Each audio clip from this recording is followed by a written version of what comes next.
Oi pessoal, tudo bem com vocês? Eu sou a Laura e sejam bem-vindos ao Pensar ao Ler. Hoje nós vamos conversar um pouquinho sobre o Morro dos Ventos Vivantes da Emily Brontë.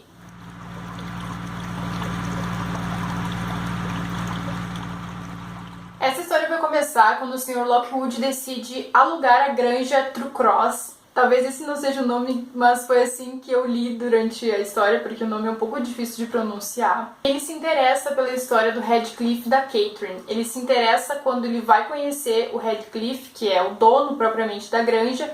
Ele vai até o Morro dos Ventos Vivantes e ele fica muito intrigado com essa pessoa e com as pessoas que moram nessa casa. E durante uma tempestade ele acaba ficando uma noite no Morro dos Ventos Vivantes e o fantasma da Catherine aparece e assombra ele. Ele fica muito curioso para saber sobre essa história, saber o que aconteceu com essa família. Então ele volta pra granja e lá está a Nellie. A Nellie era empregada do Radcliffe, da Catherine. A Nellie então vai narrar a história dessa família pro Sr. Lockwood. Tudo começa quando o Sr. Earnshaw, que é o pai da Catherine do Hindley, vai até Londres e encontra o Radcliffe. Ele é um cigano, não se sabe realmente qual é a identidade do Radcliffe. Adota então o Radcliffe e leva ele para o Morro dos Ventos Vivantes. No Morro dos Ventos Vivantes ele vai ser muito hostilizado nos primeiros tempos, ninguém realmente gosta dele, as pessoas ficam um pouco incomodadas com a presença dele, mas ele ganha o afeto da Catherine e eles se tornam melhores amigos. Já o Hindley não gosta dele em momento algum da história, ele sempre detestou o Radcliffe, muito porque o pai dele dá mais atenção a Radcliffe do que a ele, então eles têm esses constantes conflitos. Após a morte do Sr. Earnshaw, o Radcliffe passa a não ser bem visto na família,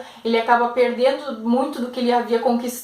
O Hindley volta para casa, ele havia passado um tempo fora, ele inclusive volta casado e ele vai perder esse posto que ele tinha dentro da casa, ele vai ser tratado como criado e vai se afastar cada vez mais desse convívio com a família. A Catherine e o Radcliffe são muito próximos, eles crescem juntos, eles brincam juntos, eles fazem tudo juntos. E num desses passeios eles acabam parando na granja True Cross e eles acabam conhecendo os Lintons. A Catherine sofre um acidente ao chegar nessa granja com os cachorros e ela é acolhida por essa família, mas o Radcliffe não é bem visto, não é aceito nessa casa e eles mandam que ele vá embora porque eles não querem a presença dele. A Catherine acaba passando alguns dias nessa granja para se recuperar do acidente e ela vira amiga dos filhos desse casal, dos Lintons, que são o Edgar e a Isabella. Enquanto a Kate aprende modos mais recatados, quando ela fica mais refinada na casa dos Lintons, nesse período que ela passa lá, e o Radcliffe se torna mais grosseiro, eles toma banho, ele se torna uma pessoa diferente enquanto eles ficam separados, e quando a Kate volta pro Morro dos Ventos Vivantes, eles têm um estremecimento na amizade. Principalmente porque a Kate vira amiga dessas pessoas que humilharam o Radcliffe enquanto ele esteve lá.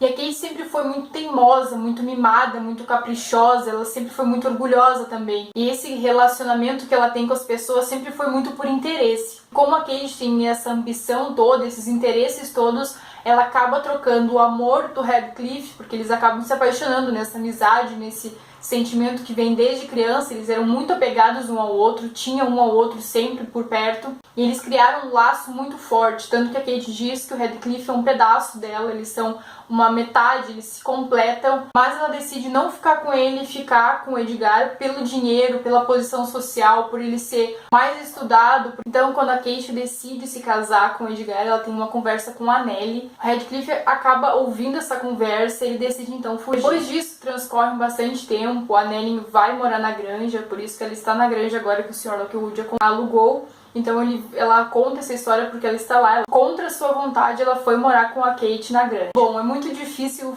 entrar no mundo literário e não conhecer essa história, não saber da existência do Morro dos Ventos Vivantes. E é uma história que transcendeu o tempo, porque ela realmente é muito bem escrita, ela tem uma profundidade muito grande, ela traz sentimentos muito fortes, ela traz questões muito fortes e ela aborda o assunto de uma maneira muito viva. Esse livro para mim não é um romance, não é uma história de amor, porque um amor dessa forma aqui não é capaz de existir. O amor do Radcliffe e da Catherine é uma doença, eu vejo como uma doença. Eles dependiam muito um do outro, mas eles se machucavam o tempo todo e a Kate era muito interesseira. O Radcliffe depois ele se transforma, ele é visto como um monstro, mas isso são pelas circunstâncias que fizeram ele ser assim. Eu pelo menos vejo dessa forma. Eu tenho essa visão assim de que nem todas as pessoas nascem más. Eu acho que existem sim crianças que já nascem predispostas a cometer coisas ruins, já nascem predispostas a ser psicopatas ou crianças más, mas muito disso vem influência pela sociedade, vem sendo influenciado pelo que a gente vive ao nosso redor, pelas coisas que a gente passa. Então eu vejo dessa forma assim, o Radcliffe desde criança, desde que ele nasceu, ele foi abandonado, ninguém sabe de onde ele veio, ninguém sabe qual é a história dele. E ele é tido como um cigano, e um cigano naquela época, nessa região aqui, ele era visto com maus olhos, ele não era bem quisto pela sociedade.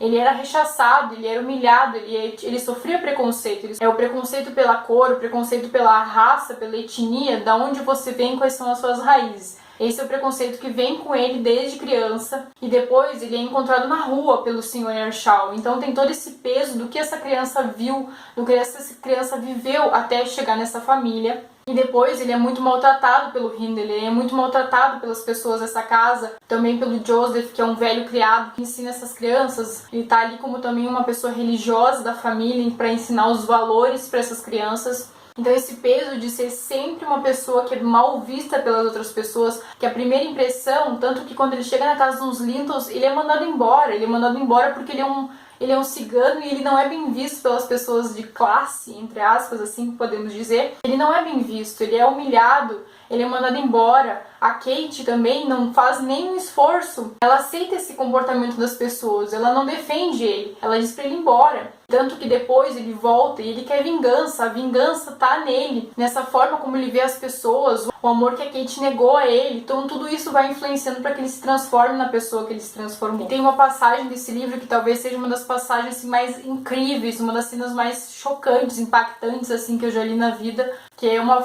parte assim que você fica realmente pasmado com a força que esse amor tem, com essa coisa assim tão horrível, essa coisa tão grandiosa e tão dolorosa que foi o amor desses dois. É uma coisa que mexe tanto assim, essa cena foi uma cena que com certeza eu não vou esquecer.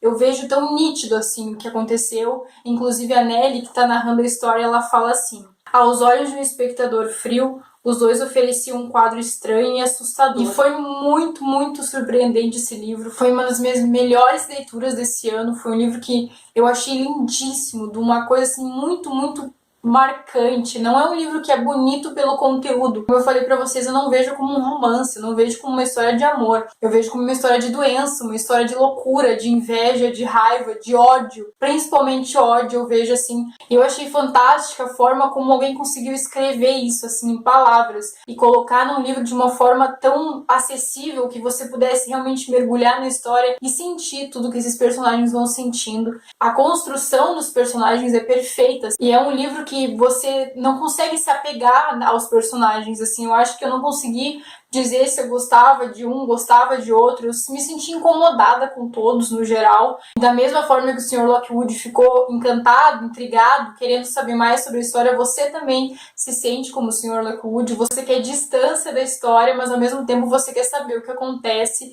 E isso é muito legal, como a Emily introduziu um personagem que se parece como o leitor lendo essa obra, de como você quer se afastar desses personagens, mas ao mesmo tempo você tem curiosidade de saber o que acontece com eles. Tem muitas críticas, assim, eu vi muitas críticas sociais também nesse livro, eu vi muitas críticas à sociedade, muitas críticas ao modo como as pessoas vivem, ao modo superficial como as pessoas levam as suas vidas, aos livros, como os livros são tratados, como as pessoas cultas são vistas, como as pessoas ignorantes são vistas, como essas coisas vão interferindo, assim, a religião também tem algumas pinceladas de religião. É um livro que com certeza eu não vou esquecer tão cedo, é um livro que ficou muito marcante, assim, as cenas foram muito marcantes, como eu falei, tem uma das cenas mais incríveis que eu já tive o prazer de ler. Toda essa carga ainda está em mim, eu ainda tenho muito do livro aqui matutando as minhas ideias, eu ainda estou pensando muito sobre esse livro, mas foi um dos livros mais incríveis que eu já li. E foi um livro que foi rejeitado, que sobreviveu ao tempo, que sobreviveu a décadas e que é muito, muito marcante. Bom, pessoal, é isso. Espero que vocês tenham gostado. Não deixe de deixar o seu gostei, curtir, se inscrever e comentar aqui embaixo se vocês já leram essa obra, se vocês conhecem as outras irmãs Brontë e conversar comigo sobre alguma outra obra que vocês tenham interesse. Um beijo e até a próxima. Tchau!